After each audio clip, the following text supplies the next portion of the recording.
My guest today is Padre Ants Hawes. He is a chaplain with the Royal New Zealand Airforce. Ants, thank you for joining us today. Yeah, thank you. It's a pleasure to be here. Your role as chaplain with the Royal New Zealand Airforce, what does that involve? So personally, I'm Principal Chaplain of the Air Force, which means I look after the other chaplains. It's now Army, Navy, Air Force because we've combined as one unit. But a normal chaplain, a base camp chaplain, what we call a line chaplain, their day-to-day duty is to serve the personnel and command of their camp or base. So they'll talk to Army, Navy, Air Force personnel, personal issues. They'll talk to command. Command might ask them to come in and talk about someone they're concerned about in their unit. We'll do a lot of ceremonial stuff, prayers on parade, blessing of a new ship or an aircraft, things like that. It's varied, it's great. Is it mainly a military position, or is it a spiritual position, or a combination of both? We'd like to say it's a spiritual position. In many ways it's a military position. We're certainly very locked into a military way of having to work. I'm in the uniform, I've got the Queen's Commission, I have to follow a set of orders. But we are bringers of God's love and hope, and we'd like to think that the Spirit is directing our words and actions.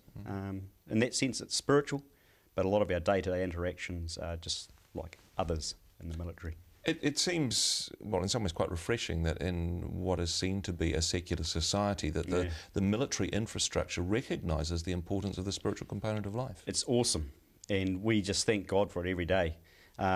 We've been around, I mean, you go as far back as you want, priests reading entrails with the Romans, priests leading God's armies into battle. We've been around for centuries, and in the more modern army, the Padre's been there for centuries, so we're well known and well respected, which is just great, just great.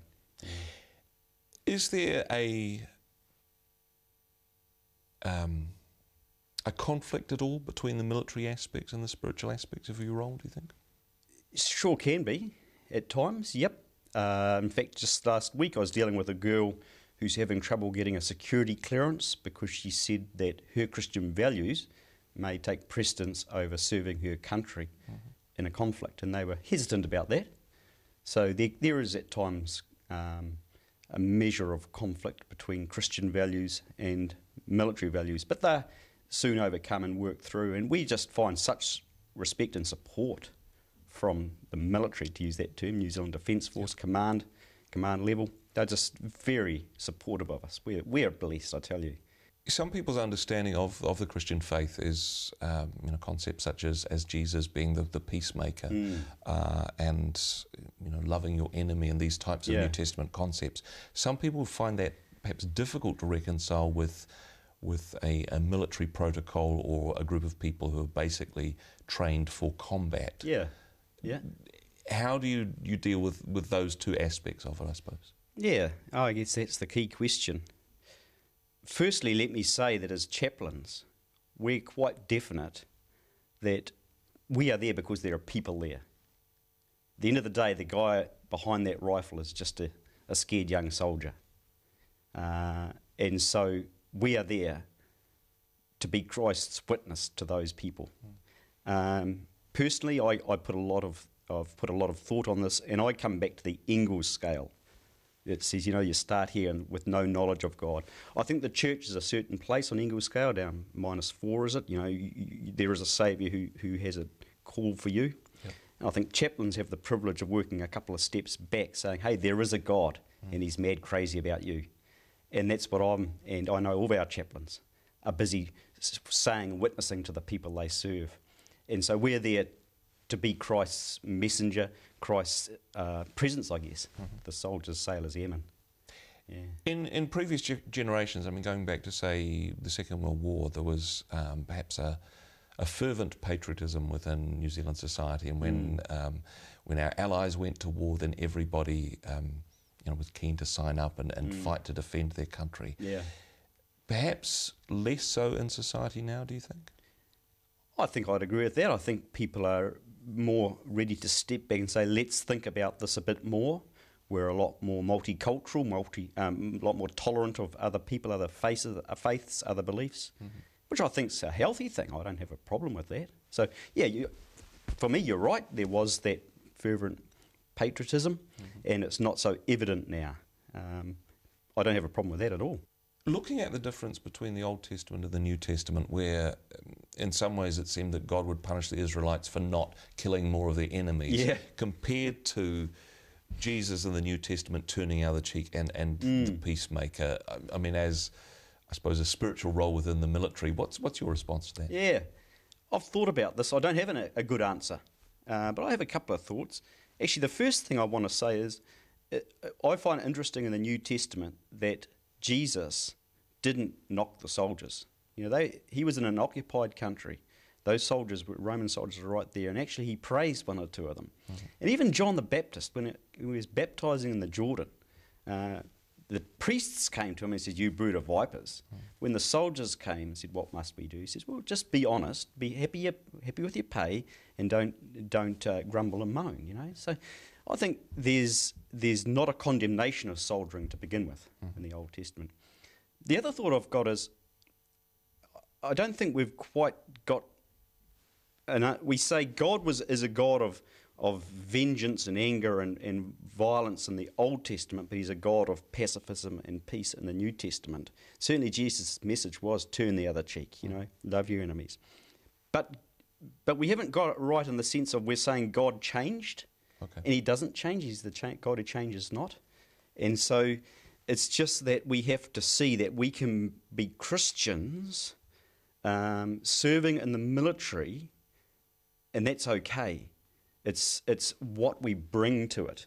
I personally subscribe to Augustine's just war theory, that there can be at times a war that is just. That when you are attacked unfairly and when there's injustice in the world, someone needs to come along and say, "Hey, that's not right."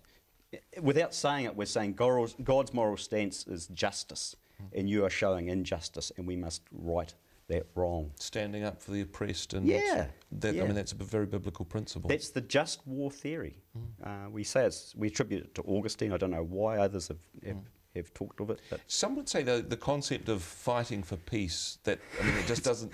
It sounds like a contradiction, doesn't it? Yeah. Sure, it does. Yeah, but just I've got no answer except that's how it must be sometimes.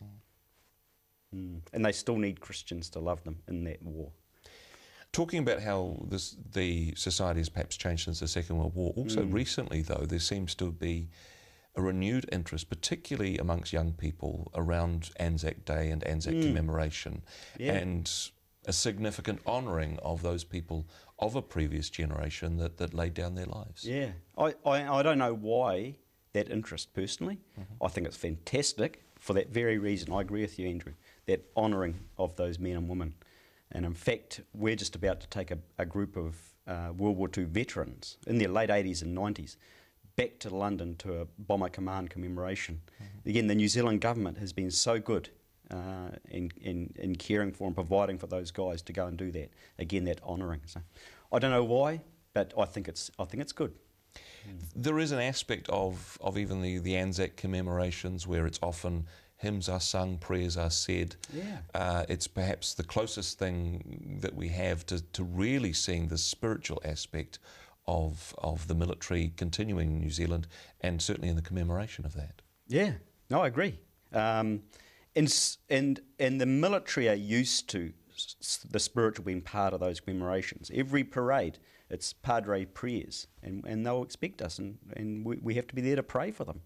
So we're really in a privileged place. For yourself personally, Ants, was it a military calling, or was it a spiritual calling? Was it something where you felt, I want to be involved with the military, or was it more of a calling at a spiritual level to be a padre? I think spiritual. I'd never considered it. I was saying to you earlier, I was in the church, the opportunity to consider chaplaincy came up. If I'd ever thought about chaplaincy, it probably would be those that can pastor, those that can't are chaplains. I know now, of course, that's ridiculous. They're just two complementary groups.